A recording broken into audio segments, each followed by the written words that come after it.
For the British, the question is simple: to remain in the European Union or to leave.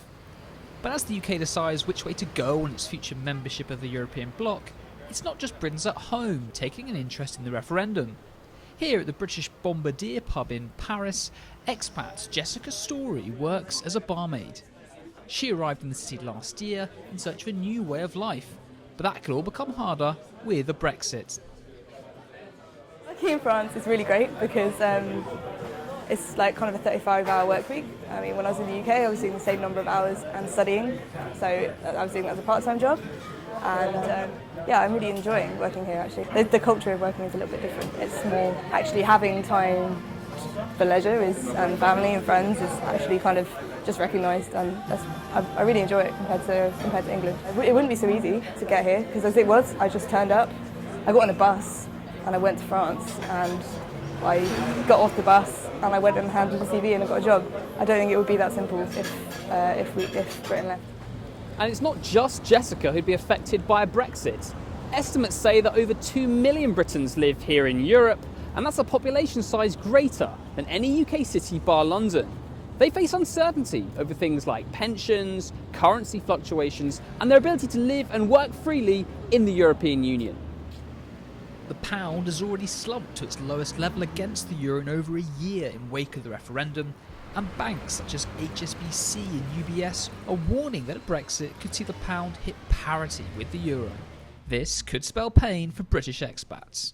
When I first came to Paris, the exchange rate was very good for British people coming to France because the pound was very much stronger than the euro. If Britain did leave the European Union, I would expect at first there would be a shock in the monetary markets and the financial markets, which would mean that I would get fewer euros for every pound that I wanted to exchange, which would mean that living costs, which are already very high, would just get higher.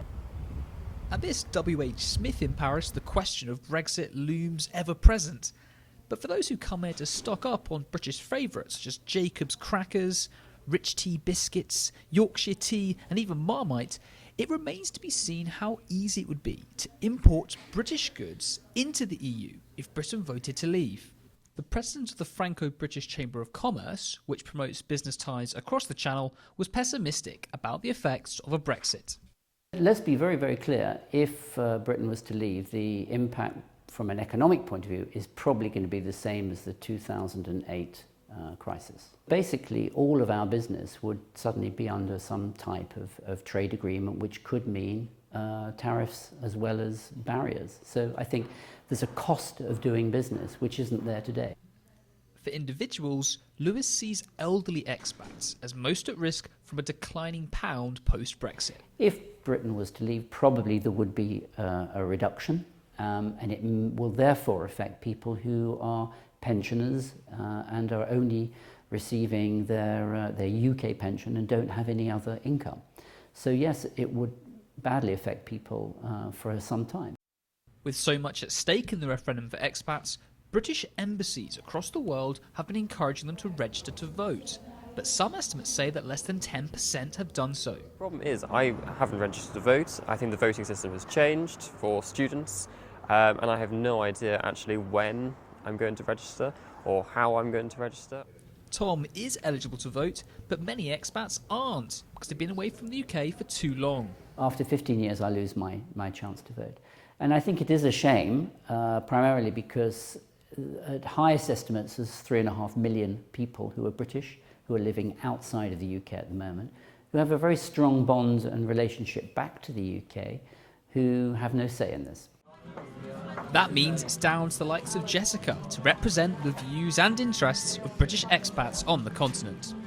I live with a lot of British people and we've all everyone separately, every time we talk about it or we see things, we're like, yeah, we're definitely going to register and vote. We're definitely going to do this. So I think we need to kind of all do it at once to make sure we do. I think Britain will definitely vote to stay, but I don't know whether I'm just an optimist. I think the figures and just, things like, the pound already losing value kind of speaks for itself. And I hope that that's going to be kind of put across in the media. 28 member states, soon to be 27. For the British in Europe, the future's uncertain. Joe Mays in Paris.